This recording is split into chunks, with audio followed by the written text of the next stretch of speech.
اب میرے بھائیوں، ایک اور دعویٰ جو اس وقت کے جیوز اور کرسچنز کرتے تھے اس کا ذکر آ رہا ہے، اور آلموسٹ اسی قسم کا دعویٰ اس امت میں بھی پایا جاتا ہے۔ وَقَالُوا لَن يَدْخُلَ الْجَنَّةَ إِلَّا مَنْ كَانَ هُودًا أَوْ نَصَارَىٰ، وہ کہتے ہیں کہ جنت میں تو داخل ہی نہیں ہو سکتا کوئی اس وقت تک جب تک کہ وہ یہودی یا عیسائی نہ ہو جائے۔ اچھا، یہ نہیں ہے کہ کوئی ایک بندہ ہے جو کہہ رہا تھا کہ یا یہودی بن جاؤ تو یا عیسائی بن جاؤ جنت میں جاؤ گے۔ یہ بات کو لٹریچر کی زبان میں کہا گیا ہے کہ یہودیوں کا یہ دعویٰ ہے کہ جنت میں جانے کے لیے یہودی ہونا ضروری ہے، اور کرسچنز کا یہ دعویٰ ہے نصارہ کا کہ جنت میں جانے کے لیے نصرانی ہونا ضروری ہے۔ اچھا، اب یہاں پہ بھی یہی ہے۔ آپ سنی سے پوچھ لیں کہ بھئی جنت میں جانے والا فرقہ کون سا ہے، تو وہ کہے گا جی سنی ہونا چاہیے، چاہے آپ حنفی ہو جائیں، شافعی ہو جائیں، مالکی ہو جائیں، حنبلی ہو جائیں۔ اور مزید ڈیپ کریں، حنفیوں میں آ جائیں تو دو بڑے گروہ یہاں پہ سب کانٹیننٹ میں پائے جاتے ہیں، اور جن کی جائز اولاد پوری دنیا میں موجود ہے، بریلوی اور دیوبندی۔ ان سے ذرا پوچھیں تو وہ کہیں گے کہ بریلوی ہو جائیں تو آپ کامیاب ہو جائیں گے، دیوبندی کہیں گے آپ دیوبندی ہو جائیں تو کامیاب ہو جائیں گے۔ بیماری سیم ہی ہے۔ اب اس کے اوپر ورڈک اللہ کی دیکھیں، تِلْکَ أَمَانِيُّهُمْ، اللہ تعالیٰ فرماتا ہے یہ ان کی من گھڑت باتیں ہیں، یہ ان کی خواہشات تو ہو سکتی ہیں، ریالٹی کا اس سے کوئی تعلق نہیں ہے۔ وشفل تھنکنگز ہیں ان کا اپنا گمان، اور یہ اسی طرح ہے۔ آپ دیکھیں کئی لوگوں سے آپ ڈسکشن کریں نا کہ قرآن میں یہ لکھا ہے، حدیث میں یہ لکھا ہے، وہ کہتے ہیں یہ لکھا ہوا ہے لیکن میری اندر کی آواز بھی ہے، اندر بڑے ہوتا ہے شیطان، انہوں اندر دی آواز کہہ رہا ہوں، اندر کی آواز، وجدان، کیفیت، روحانیت، یہ ساری چیزیں بعد میں ہیں۔ جس بندے کے دماغ میں گیئر ہی الٹا لگا ہوا ہے وہ اس کو روحانیت سمجھ رہا ہوگا۔ تو روحانیت کا فیصلہ، سچائی کا فیصلہ کسی کی کیفیت پہ نہیں ہونا، کتابوں پہ ہونا۔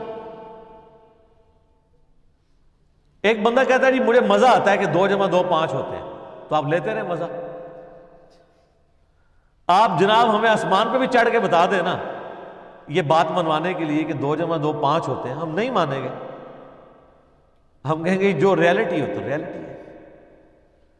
جادوگروں نے قوم فرعون کے سامنے، سورہ طٰہٰ میں آتا ہے کہ رسیاں ایسی ان کے اوپر جادو کیا کہ وہ سانپ نظر آئے، ان کو نظر بھی آ گئی۔ تو اس طرح یہ کرتب تو کوئی دکھا دے تو اس سے ریالٹی تو نہیں چھپ جاتی۔ تو اللہ فرماتا ہے یہ ان کی وشفل تھنکنگز ہیں۔ قُلْ هَاتُوا بُرْهَانَكُمْ إِن كُنتُمْ صَادِقِينَ، اے نبی تم فرماؤ کہ اگر تم سچے ہونا تو کوئی دلیل پیش کرو اپنی اس بات کے اوپر کہ جو یہودی اور عیسائی ہوگا وہی جنت میں جائے گا اور کسی کو جنت نہیں مل سکتی۔ یعنی وہ کہتے تھے مسلمانوں کے لیے تو جنت ہے ہی نہیں ہے۔ تو یہ نہ سمجھیے گا صرف یہود و نصارہ کے لیے ہے، قرآن رولز ہے۔ آج اگر کوئی کہتا ہے نا جنت میں صرف بریلوی جائے گا یا صرف دیوبندی جائے گا یا صرف اہل حدیث جائے گا یا صرف شیعہ جائے گا، تو اسے کہ لائیں کہاں لکھا ہوا ہے یہ؟ تو آپ کا کیا خیال ہے کوئی دلیل لا سکتا ہے اس کے اوپر؟ کہیں پہ نہیں ہے لکھا ہوا۔ ہاں قرآن میں لکھا ہے جنت اس کے لیے ہے جو مسلمان ہے، جو مسلم ہے، یہ جنرل بات ہے۔ تو جب کوئی بھی فرقے کا ایک سٹرانچ قسم کا بندہ آپ کو یہ کہہ رہا ہوتا ہے نا کہ جنت میں صرف میرا فرقہ جائے گا، اس میں امپلائڈ ہوتا ہے کہ وہ باقی فرقوں کو کافر سمجھ رہا ہوتا ہے۔ ہاں کلیئر کٹ، اگر مسلمان سمجھ رہا ہو تو مسلمان کے بارے میں تو ایک مسلمان کا یہی عقیدہ ہے کہ وہ جنت میں جائے گا، عذاب بھگت کے ہی صحیح۔ یہ کوئی فرقے کا ریناؤنڈ مولوی کسی دوسرے فرقے کے لیے کبھی لکھ کے نہیں دے گا کہ یار یہ گمراہ ہیں، بدعتی ہیں، ایک نہ ایک دن عذاب بھگت کے جنت میں چلے جائیں گے، نیور۔ تو اس کا کیا مطلب ہے؟ یہ کہتے نہیں ہیں لیکن مانتے اپنے سوا سب کو کافر ہے، کہتے نہیں ہیں وہ پبلک پریشر کی وجہ سے، ڈر لگتا ہے۔ ورنہ تو یہ لکھ ہی دینا کہ یار چلو یہ دوسرے فرقے والا ہمارے نزدیک گمراہ ہے، اپنا عذاب بھی بھگتے گا، اللہ تعالیٰ اس کو سزا بھی دے گا اس کے عقیدوں کے اوپر، اینڈ پہ چھوڑ ہی دے گا یار کلمہ پڑا ہوا ہے۔ اچھا جب میں یہ باتیں کرتا ہوں تو کئی بیچارے بھولے بالے ہمارے بھائی لکھتے ہیں نیچے کو بھی کمنٹس کر دیتے ہیں یوٹیوب کی ویڈیو کے اوپر کہ جی میں ہے دیوبندی ہوں لیکن میرا عقیدہ ہے کہ بریلوی بھی اہل حدیث بھی جنت میں جائیں گے۔ یار تمہارے کہنے سے کیسے یہ عقیدہ ہم مان لیں گے جب تک دیوبندیوں کے علماء نہیں لکھ کے دیں گے، یہ بھی تمہارا بھی تل کا امانیہم ہے، یہ تمہاری وشفل تھنکنگ ہے، کیونکہ دیوبندیت یا بریلویت یا اہل حدیثیت جس چیز کا نام ہے اس میں یہ نہیں ہوتا۔ ایک بندہ کہے کہ میں نعوذ باللہ ہے تو قادیانی ہوں لیکن میں غلامت قادیانی کو دجال سمجھتا ہوں، تو یہ اس کی سٹیٹمنٹ کتنی کنٹراڈکٹری ہے۔ بھئی تو قادیانی رہا ہی نہیں جب تو دجال سمجھتا ہے اس کو، تو پھر کیوں اپنے آپ کو اس کے ساتھ جوڑ رہا ہے؟ تو اگر تو اپنے آپ کہتا ہے میں فلاں فرقے سے ہوں تو اس فرقے سے پہلے علیحدہ ہو، کیونکہ اس فرقے کی یہ عقیدے نہیں ہیں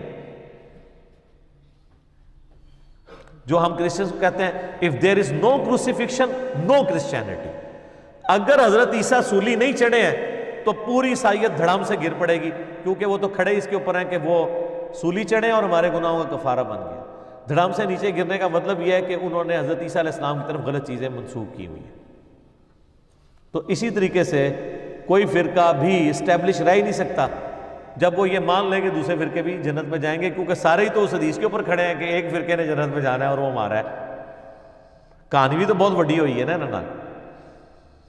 اچھا اب اللہ تعالیٰ سے سنیں، اللہ ان کو تو کہہ رہا ہے لاؤ دلیل کوئی، پھر اللہ تعالیٰ فرماتا ہے بلا کیوں نہیں، من اسلم وجہہ للہ وہو محسن، یہ ایک اور یونیورسل ٹروتھ آ رہا ہے، جو کوئی بھی مسلم ہو جائے، سر تسلیم خم کر دے اپنے اللہ کے لیے، وہو محسن، اور وہ نیکوکار بھی ہو، مخلص بھی ہو، فَلَهُ أَجْرُهُ عِنْدَ رَبِّهِ، تو اس کے لیے اس کے رب کے حضور اجر ہے، وَلَا خَوْفٌ عَلَيْهِمْ وَلَا هُمْ يَحْزَنُونَ، اور نہ اسے قیامت والے دن کوئی خوف ہوگا نہ کوئی غم ہوگا۔ تو اللہ تعالیٰ نے یہود و نصارہ کو یہ جواب دیا کہ یہودی یا عیسائی ہونے سے، یعنی کسی پیغمبر کے ساتھ اپنی نسبت کر لینے سے کوئی شخص جنت میں نہیں جائے گا، بلکہ جنت میں وہ جائے گا جو پیغمبروں کی تعلیمات پر عمل کرے گا، اور پیغمبروں کی تعلیمات کیا ہیں؟ من اسلم وجہہ للہ، سر تسلیم خم کرو اللہ کے لیے۔ ایک بندہ حضرت عیسیٰ سے نسبت تو جوڑے ہوئے ہے لیکن حضرت عیسیٰ کو اللہ کا بیٹا کہہ کے شرک کر رہا ہے، تو اس نے سر تسلیم حضرت عیسیٰ کے سامنے جھکایا ہی نہیں، ان کی تعلیمات کے سامنے، نہ اللہ کے سامنے۔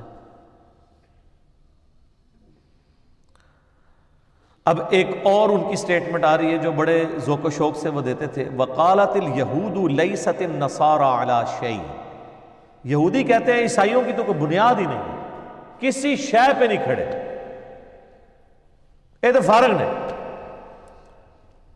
وَقَالَتِ النَّصَارَى لَيْسَتِ الْيَهُودُ عَلَى شَيْءٍ، اور نصارہ کہتے ہیں یہودیوں فضول یہ کوئی فرقہ ہے، تو اس کو میں آج کے دور میں کہتا ہوں بریلوی کہتے ہیں دیوبندی تو شاہی کوئی نہیں، دیوبندی کے اندر بریلوی کوئی شاہ نہیں، یہی کہتے ہیں نا۔ اور دونوں اپنے آپ کو حنفی بھی کہہ رہے ہیں، ہم کہتے ہیں یار دونوں حنفی ہو تو پھر ایک دوسرے کو کہہ رہے ہو کہ کوئی شاہ نہیں ہے، اس کا جواب اس میں آ رہا ہے وَهُمْ يَتْلُونَ الْكِتَابَ، جبکہ دونوں کتاب پڑھنے کا بھی دعویٰ کرتے ہیں، دونوں حنفی ہونے کا بھی دعویٰ کرتے ہیں، اس کے باوجود کہتے ہیں بریلوی کے دیوبندی حنفی کوئی نہیں، اصلی ہم حنفی ہیں، اور دیوبندی کہتے ہیں بریلوی جعلی ہیں، اصلی ہم حنفی ہیں، دونوں ہے بھی حنفی۔ یہودی کہتے ہیں عیسائی کوئی شے نہیں، عیسائی کہتے ہیں یہودی کوئی شے نہیں، اور دونوں کتاب بھی پڑھتے ہیں، ایک کی کتاب پڑھ کے دو ہے، ایک کو فقہ حنفی پڑھ کے کہہ رہے ہیں اے فارغ ہے، کیسے کیا مزے کی بات ہے۔ قرآن کبھی پرانا نہیں ہوتا میرے بھائی، میں نے آپ کو شروع میں سورۃ البقرہ کے شروع میں بتایا تھا، یہ سورہ بقرہ شروع میں رکھی اس لیے گئی ہے کہ جب کوئی امت بگڑتی ہے نا تو اس کے اندر خرابیاں کس کس شکل میں آتی ہیں، اور ان خرابیوں کے اوپر اللہ کے عذاب کا کوڑا کیسے آتا ہے۔ اس سے بڑا اللہ کا کیا احسان ہوگا کہ اس نے ساری بیماریاں ایک ایک کر کے بیان کر دی۔ كَذَلِكَ قَالَ الَّذِينَ لَا يَعْلَمُونَ، اور اسی قسم کی بات کہتے ہیں وہ لوگ جو کچھ نہیں جانتے، مثل قولہم، یعنی کون سے لوگ؟ مشرکین عرب، وہ بھی یہی کہتے ہیں کہ نہ یہودی کسی دین کے اوپر ہیں صحیح دین پہ، نہ نصرانی کسی دین کے اوپر ہیں، ہم صحیح دین کے اوپر ہیں، اور تینوں اپنے آپ کو ابراہیمی کہتے تھے۔ مشرکین عرب اپنے آپ کو ابراہیمی اس لیے سمجھتے تھے کہ حضرت ابراہیم کی اولاد سے تھے، عیسائی اپنے آپ کو ابراہیمی اس لیے کہتے تھے کہ ان کا دعویٰ تھا کہ بنو اسرائیل میں سے حضرت عیسیٰ علیہ السلام آئے ہیں اور ہم جو ہیں وہ ابراہیمی دین کے اوپر ہیں، اور یہودی وہ کہتے تھے کہ بنو اسرائیل جو ہے، یہودا تو آپ کو پتہ نا بیٹا تھا حضرت یعقوب علیہ السلام کا، اسی سے یہودی نسبت ہوئی، تو وہ کہتے تھے ہم ابراہیمی ہیں، تینوں کہتے تھے کہ ہم ابراہیمی ہیں۔ دو ان کی شریعت کو مانتے ہوئے کہتے تھے جو ٹوٹی پھوٹی فارم میں تھی، اور جو مشرکین عرب ہیں وہ اسی طرح کہہ رہے ہوتے تھے جس طرح ہمارے ایکس پرائم منسٹر کہتے تھے میں شیخ عبد القادر جیلانی کی اولاد سے ہوں، یعنی نسلاً ابراہیمی۔ ایک نسلی ابراہیمی ہے، ایک عقیدے میں ابراہیمی۔ عقیدے میں تینوں میں سے کوئی نہیں تھا۔ آگے چل کے اللہ تعالیٰ آئے گا تم ابراہیم کی رٹ لگا رہے ہو، ابراہیم کے دین کے اوپر تو یہ پیغمبر ہیں جن کو ہم نے بھیجا ہے، یہ ابراہیم کے طریقے کے اوپر ہے۔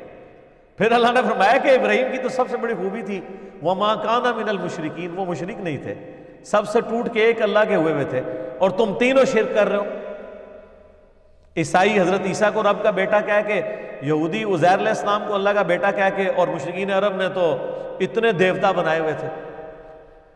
تو تم سارے ہو مشرک اور اپنے آپ کو ابراہیمی کہہ رہے ہو جس سے بڑا موحد ہی کوئی نہیں تھا، تو یہ کیسا تضاد ہے؟ اصل میں ابراہیمی تو ہیں نبی صلی اللہ علیہ وآلہ وسلم اور ان کے پیروکار۔ فَاللَّهُ يَحْكُمُ بَيْنَهُمْ يَوْمَ الْقِيَامَةِ فِي مَا كَانُوا فِيهِ يَخْتَلِفُونَ، پس اللہ تعالیٰ ان کے درمیان فیصلہ فرما دے گا قیامت کے دن جس معاملے میں وہ جھگڑا کرتے تھے۔ اللہ تعالیٰ فرمایا کہ یہ قیامت والے دن فیصلہ ہو جائے گا اس اعتبار سے کہ ہر بندے کو اپنے کیے کی سزا ملے گی۔ اس سے کوئی یہ مطلب نہ نکالے کہ قیامت والا دن پتہ چلے گا کہ عیسائی صحیح ہیں یا یہودی صحیح ہیں یا بت پرست ٹھیک ہیں یا مسلمان ٹھیک ہیں، نہ۔ اور اگر یہ سب کچھ قیامت والے دن ہی پتہ چلنا ہے پھر تو نہ پیغمبروں کے آنے کا کوئی فائدہ ہے نہ کتابوں کے آنے کا، کیونکہ قیامت میں ریورس گیئر تو کوئی لگا کے واپس دنیا میں آ نہیں سکتا۔ اللہ نے قرآن میں تو بتا دیا، اس کے باوجود اگر کوئی ماننے کے لیے تیار نہیں ہے تو اللہ تعالیٰ یہ نہیں کہہ رہا کہ میں ان کے درمیان جو ہے وہ قیامت والے دن بتاؤں گا کون ان میں سے ٹھیک ہے اور قیامت والے دن پتہ لگ جائے گا کون صحیح ہے۔ یہ کہا جا رہا ہے کہ قیامت والے دن لگ پتہ جائے گا کہ کون صحیح ہے۔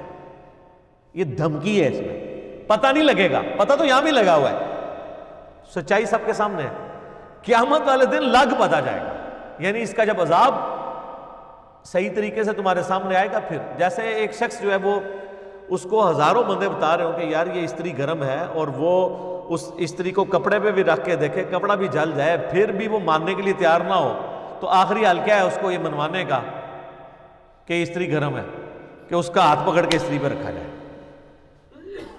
پھر اس کو کوئی وہم رہ جائے گا؟ تو یہی ہونا ہے کہ دنیا میں اللہ نے علمی دلائل کے ذریعے بتا دیا یہ سچ ہے یہ باطل ہے، تو اللہ ہمارے قیامت والے دن جب ان کو آگ میں ہم ڈالیں گے نا تو پھر ان کو پتہ چلے گا اچھا یہ فیصلہ ہوا ہے، ان پتہ لگ گیا جائے، لیکن ان فائدہ کوئی نہیں۔ اگر ایک قادیانی کو قیامت والے دن جا کے یہ بات پتہ چلی کہ غلام احمد قادیانی تو دجال ہے، میرے ساتھ فراڈ کیا اس نے، تو اس کو قیامت والے دن اس چیز کا ایکسپوز ہونا کو نفع دے سکتا ہے؟ تو صرف قادیانیوں تک نہ رہے، تھوڑا سا آپ اپنے اوپر بھی غور کر لیں، کیونکہ آپ قادیانی صرف اس لیے نہیں ہے کہ آپ کے ماں باپ قادیانی نہیں تھے۔ اگر آپ کے ماں باپ قادیانی ہوتے، میرے ماں باپ قادیانی ہوتے، تو کوئی لاکھوں میں ایک ہوتا ہے جو بندہ اپنے آباء و اجداد کے دین کو چھوڑتا ہے۔ یہ جتنے آج مولوی ختم نبوت تحریکیں بھی چلا رہے ہیں نا اتنے گلے پھاڑ پھاڑ کے، ان کے ماں باپ بھی اگر قادیانی ہوتے ہیں نا تو میں دیکھتا جناب کہ یہ کس نے ختم نبوت تحریک چلاتے ہیں، بلکہ یہ جو ہیں وہ الٹا جو ہے وہ ختم نبوت تحریکوں کے خلاف چل رہے ہوتے ہیں۔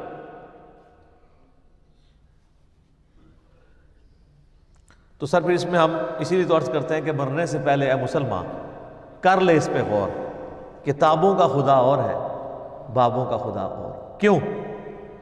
جس طرح قادیانی نے اپنے عقیدوں کو ریویو کرنا ہے نا، اسی طرح ہر فرقے والے نے ریویو کرنا ہے، کیونکہ جس طرح آپ یہ سمجھے ہوئے نا کہ میں ٹھیک ہوں، بالکل اسی کانفیڈنس سے وہ بھی سمجھے ہوئے کہ ہم ٹھیک ہیں، اور عین ممکن ہے کہ آپ دونوں ہی غلط ہوں۔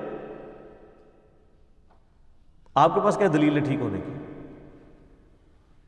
قرآن تو نہ آپ نے پڑھا، نہ آپ کے ماں باپ نے پڑھا، نہ ان کے ماں باپ نے پڑھا۔ قرآن پڑھنے سے مراد ناظرہ نہیں، ترجمے سے، ورنہ تسی کہو گے میری دادی تے نے قرآن پڑھ دی سی تے میرا دادا تے نے قرآن پڑھا سی، نہ اے نہیں، ترجمے نہ،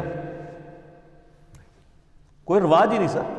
اچھا لوگ پرانے زمانے کو یاد کر کے نا بڑا خوش ہوتے ہیں، کہتے ہیں جی بڑا چنگا دور سی جی، میں کہتا ہوں سر اسلامک ہسٹری نے صحابہ تابعین کے بعد جو متبرک دور یہ دیکھا ہے نا، اسلام نے اس سے بہتر دور نہیں دیکھا۔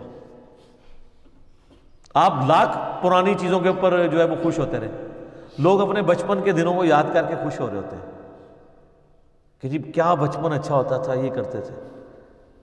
اور میں جب اپنے ماضی کی طرف دیکھتا ہوں تو میں کہتا ہوں اللہ معافی دے کہ ہم لوگ اتنی گمراہی کے اندر تھے، مر جاتے تو کیا ہوتا۔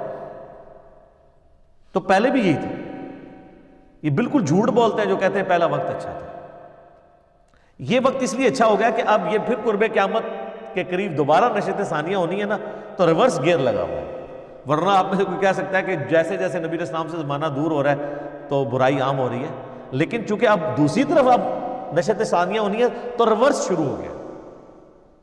لوگ کہتے ہیں پہلے وقت تھا، میں ان کو کہتا ہوں آپ نے اللہ کو جان دینی ہے، ایمانداری سے بتائیں آج جتنی بچیاں نقاب کر رہی ہیں اور برقع پہن رہی ہیں، اپنی ذرا ماؤں بہنوں سے پوچھیں، دادیوں سے پوچھیں کہ اس زمانے میں وہ برقع پہنتی تھی، تو پھر کیوں اس زمانے کو یاد کر کے آپ لوگ اس کی تعریف کرتے ہیں؟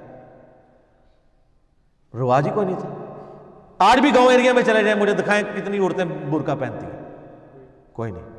آئے اسلام آباد کے کسی کالج کے باہر کھڑے ہوں، ہزاروں بچیاں آپ کو نقاب پوش نظر آئیں گی۔ یہ مبارک دور تو کبھی دیکھا ہی نہیں ہے اسلام نے، جو آج کا دور ہے۔ اور یہ چینج کیوں آئیں گے؟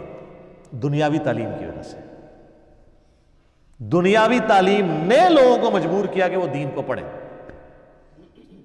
دینی تعلیم تو پہلے بھی کوئی نہیں تھی، جنہوں نے قرآن اور بخاری کا ترجمہ نہیں ہونے دیا انہوں نے دینی تعلیم کہاں سے آنے دینی تھی؟ یہ دنیاوی تعلیم آئی، اس کے سے لوگوں نے پھر دین کو سٹڈی کرنا شروع کیا، اور آج آپ کو برکات نظر آ رہی ہے الحمدللہ۔